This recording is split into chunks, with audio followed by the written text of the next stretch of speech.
Hello! What is your name? My name is Chris. Alright, how are you today? I'm happy. How old are you? I'm 6 years old. Okay, let's proceed for this one. Alright, look at this picture. They are at the beach wherein the boy is fishing. What is the boy doing?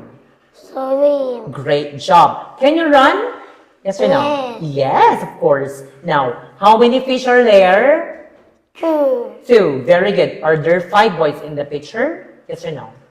No. No. Alright, let's proceed for this one. What animal is this? Elephant. Elephant. What word starts with letter F? Fruit. Good. Now, what can the kangaroo do? Jump. Jump. What are they? 3. Insect. They are insects. And how many insects are there? How many insects? 3. Okay, very good. Do you have a sister? Yes or no? Yes. Okay, so now Peter is at the shop and there are many fruits. All right, where is the banana?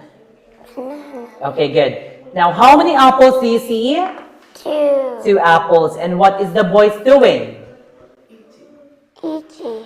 Are there 4 cakes in the picture? Yes or no? Yeah. Oh, no, of course not. All right, so at this point, how does the girl feel?